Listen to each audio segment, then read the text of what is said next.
All right, we'll take you live to Kimberley a little later on. As you can see there on the screen, Minister Becky Cele holding a press briefing, and there's been violent protests in that part of South Africa after the mayor, well, before the mayor was voted out in a vote of no confidence and then refused to step down. Today, the court saying that he must.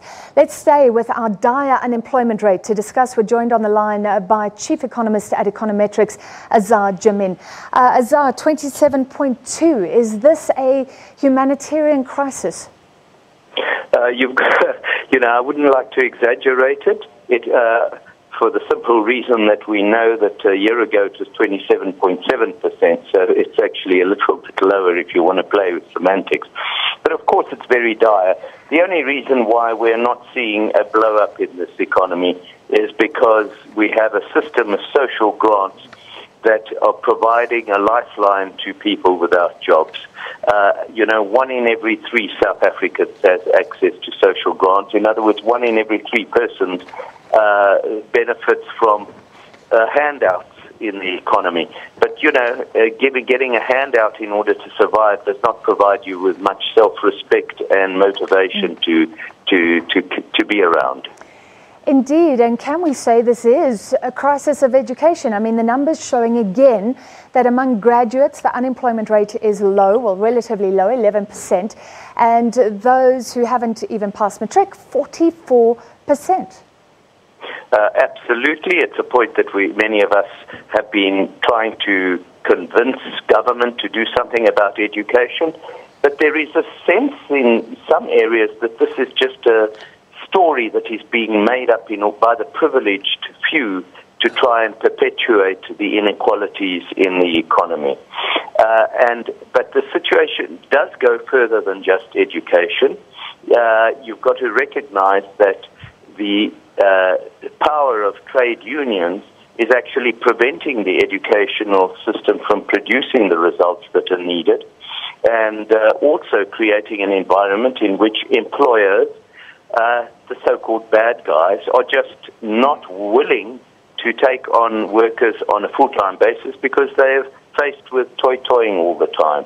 And so you have this combination. It's exacerbated further by the fact, and you highlighted it in your preamble, that the youth are not getting jobs, partly because the older members of the trade unions are resenting any initiatives aimed at providing youth employment because of the fear that they might lose their jobs. Azar, looking at the business news of late, or anecdotally as well, it seems like a lot of companies are retrenching or are poised to retrench. So do you expect this number to go up even?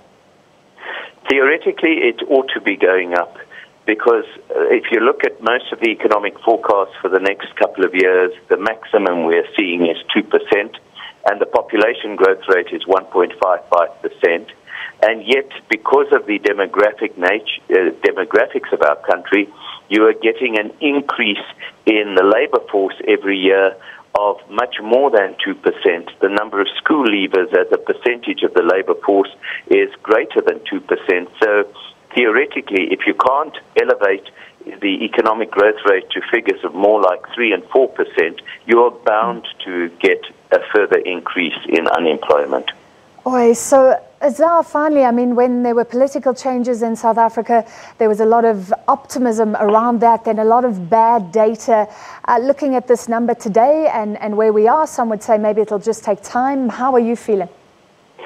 You've got to recognize that, yes, we had officially political changes, but unofficially there has been very little change.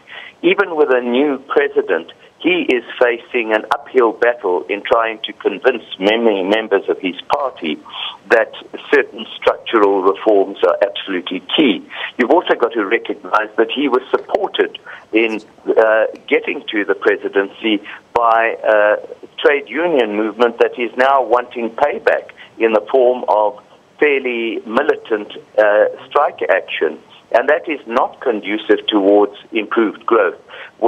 The hope lies in the fact that once the general election is out of the way next year, President Ramaphosa will feel that he has more freedom to do what is necessary to try and elevate the growth rate to much better levels that can actually reduce the unemployment rate.